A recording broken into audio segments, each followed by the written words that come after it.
আমি আজকে আবার এসেছি একটা সুন্দর অফার নিয়ে ডমিনোস থেকে, যেটা হচ্ছে আপনার কেওড়াপুকুর বাজার ডমিনোস, যেখানে 77-এ এখন অফার চলছে, যেখানে 129-99-এর মেনুগুলো 77-এ দিচ্ছে। তো আমরা ট্রাই করছি আজকে একটা ইন্ডিয়ান পিৎজা, মানে একটা Indian pizza, Indian keema pizza, and তার সাথে একটা 77-এর পিৎজা, বার্গার পিৎজা, সেটা ট্রাই করবো। দেখবো বার্গার পিৎজার কোয়ালিটিটা কেমন লাগে, আপনার সাথে রিভিউটা শেয়ার করবো। সো ডেফিনেটলি আবার ডমিনোস এলাম, because Domino's itself is a very good brand, কিন্তু কিছু কিছু জায়গায় এমপ্লয়িজের জন্য কিছু সমস্যা হয়ে যায়। সো ব্র্যান্ডটা আমার ভালো লাগে, ডেফিনেটলি রিজনেবল প্রাইসে ভালো খাবার দেয়। সো আবার আমরা ট্রাই করে দেখবো নতুন আইটেমটা কেমন লাগে, এই বার্গার পিৎজাটা।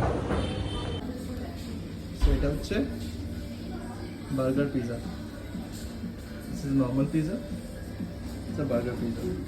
স্মলের থেকে অনেকটাই ছোটো না, এটা স্মল পিৎজার সাইজ, এটা বার্গার পিৎজার সাইজ। সো স্মল পিৎজার থেকে বার্গার পিৎজাটা ছোটো, টেস্ট দেখতে হবে কেমন। আমরা বার্গার মোমো খেয়েছি, মোমো বার্গার, এবার পিৎজা বার্গার খেয়ে দেখবো। টেস্টে খুবই অসম, আমি এটা 100% সাজেস্টেড করবো।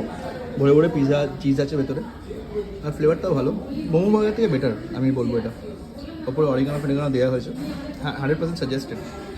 এটা আমার রেগুলার প্রাইস 99, আজকে 77 নিয়েছে অফারে, ক্রিসমাস অফার, খুবই ভালো। ইনসাইড দ্য বার্গার হচ্ছে আচারি চিকেন কিমা পিৎজা, ইন্ডিয়ান ফ্লেভার। সো ঠিক আছে, নট ব্যাড, 130 টাকা ঠিকই আছে অফারে, এমনি সময় 139 দাম, নট ব্যাড। আর পিৎজার কোয়ালিটি ডেফিনেটলি ভালো দিয়েছে এখানে। চিকেন রাইসটা পারফেক্ট, এটা হচ্ছে পারফেক্ট চিকেন রাইস, এরকমই হওয়া উচিত। ওভারঅল আজকে এক্সপিরিয়েন্সটা ভালো ছিল ডমিনোসে। ডেফিনেটলি আমি আগে অর্ডার নেওয়ার আগেই বলে দিয়েছিলাম আমার কাছে এরকম বাজে এক্সপিরিয়েন্স হয়েছে। তো আজকে যেহেতু বলার পরে আমি দেখলেন আপনার সপ্তাহটা পিৎজাই খুব আপ টু দ্য মার্ক ছিল, দ্যাটস ইট। সো ভালো খাবার সবাই ডেফিনেটলি ভালো লাগে। আর আপনি তো সাজেস্ট করি ডেফিনেটলি ডমিনোসে আসবেন, কারণ ডমিনোসের food quality is always good. আর ভালো থাকবেন, ভিডিওটা ভালো লাগে সাবস্ক্রাইব করবেন, থ্যাংক ইউ।